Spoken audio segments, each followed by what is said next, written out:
Y para empezar, ¿qué es la lengua? Pues la lengua es un órgano muscular estriado que se encuentra compuesto de músculos linguales, y estos se dividen en dos.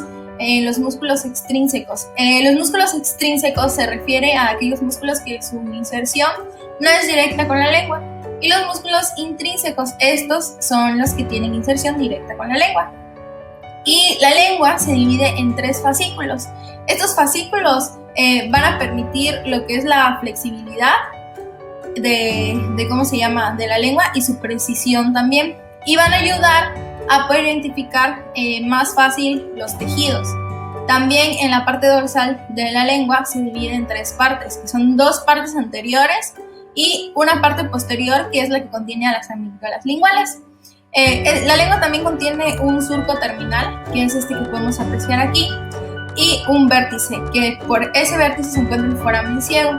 Y el foramen ciego, más que nada, es un residuo embrionario que ha proliferado, profundizado y ha ayudado a la creación de las amígdalas tiroides.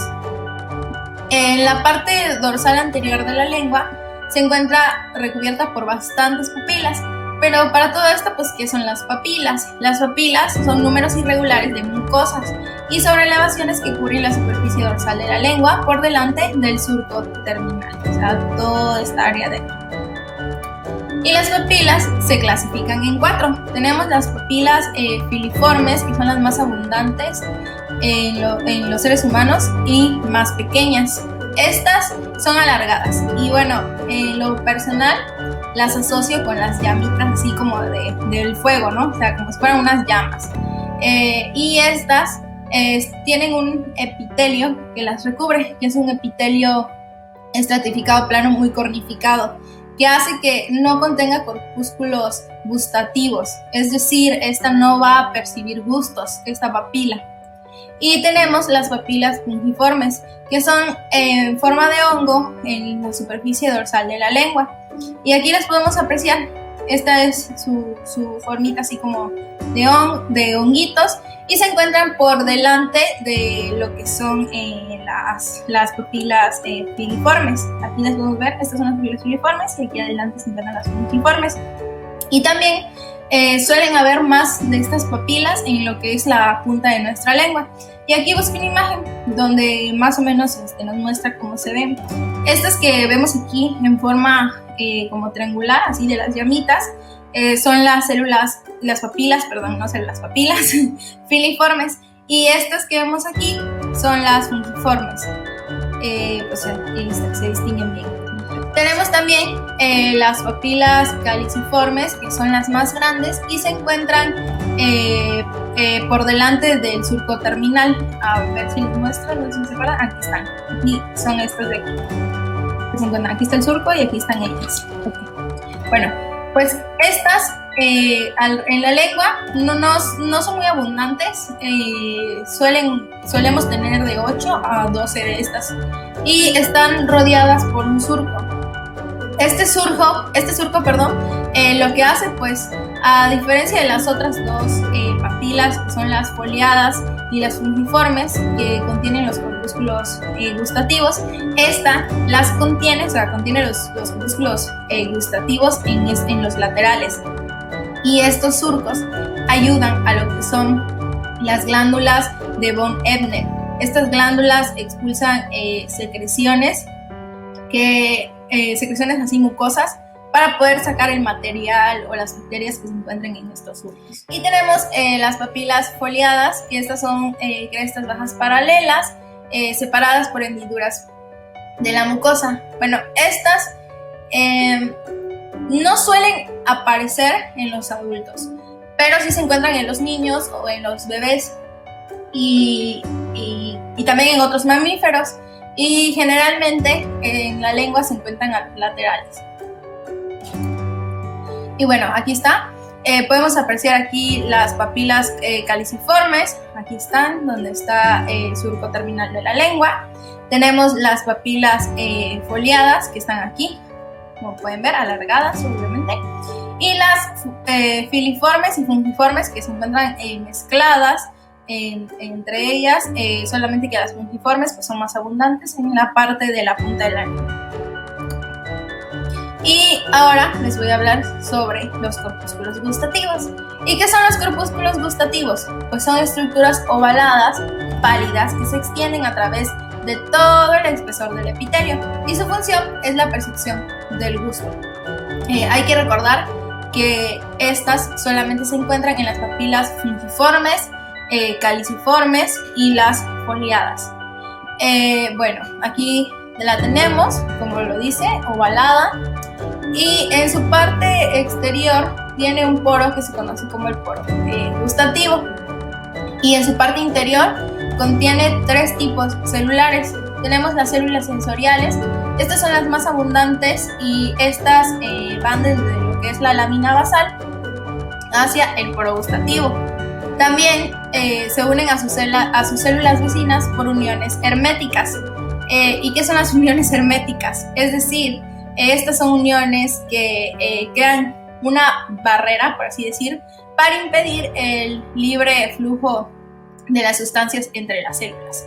Y también las células sensoriales suelen hacer sinapsis con lo que son las neuronas sensitivas, ubicadas en los núcleos encefálicos de los nervios facial, glosofaringio y el nervio vago, y recambian cada 10 días. Ahora, las células de sostén suelen ser menos abundantes que las células sensoriales, son alargadas, y estas, al igual que las células de sostén, suelen ir de la lámina basal hasta el poro gustativo, y a medida que van suelen ir adelgazando y forman microvellosidades. También las células sensoriales lo hacen, y también se unen a otras células por uniones herméticas y recambian cada 10 días.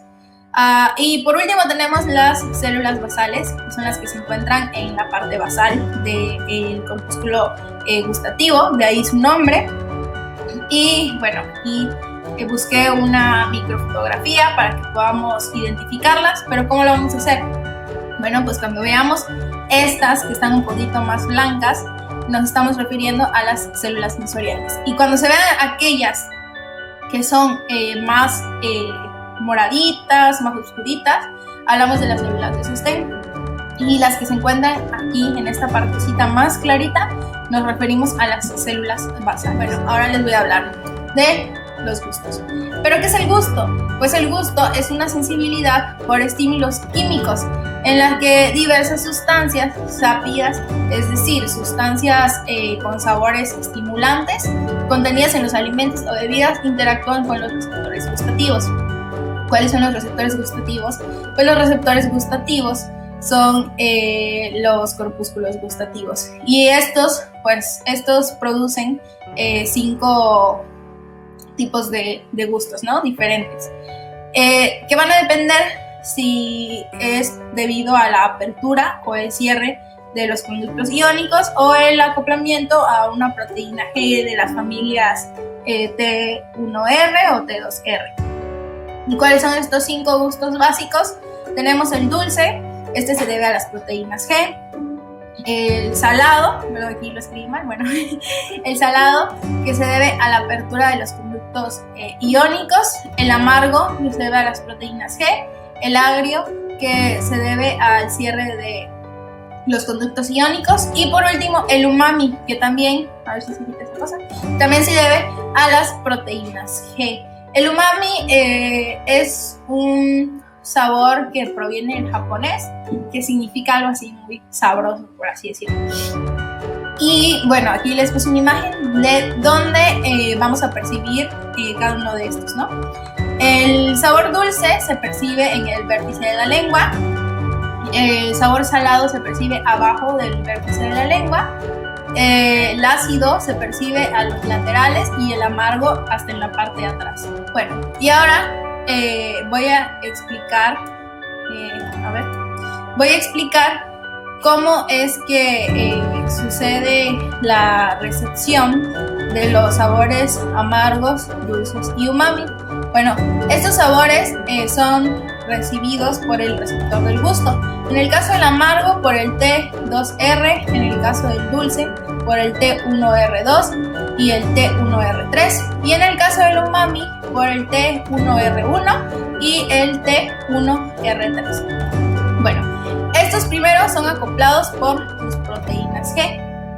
Estas proteínas G van a estimular a la enzima fosfolipasa C. Y esta enzima fosfolipasa va a aumentar la producción del inositol 1,4,5 trifosfato. Y una vez que sucede esto, se va a activar lo que son los conductos de sodio, los conductos específicos de sodio, y estos van a despolarizar a lo que son las células neuroepiteliales.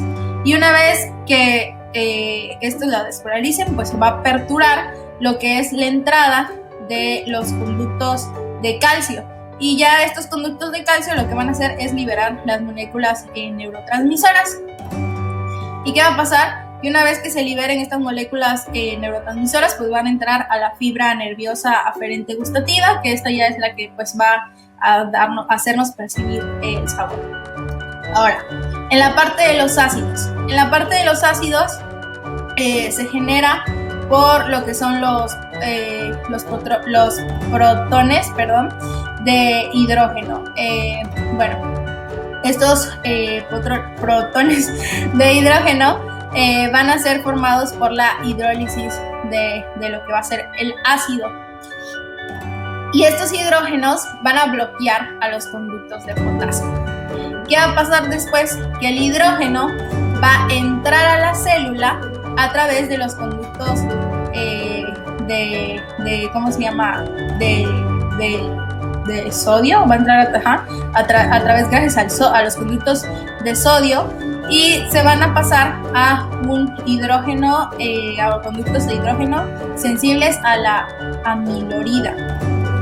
Una vez que suceda esto, se va a activar lo que son los conductos de calcio sensibles al voltaje, y van a liberar las moléculas neurotransmisoras para poder llegar a las fibras nerviosas aferentes gustativas.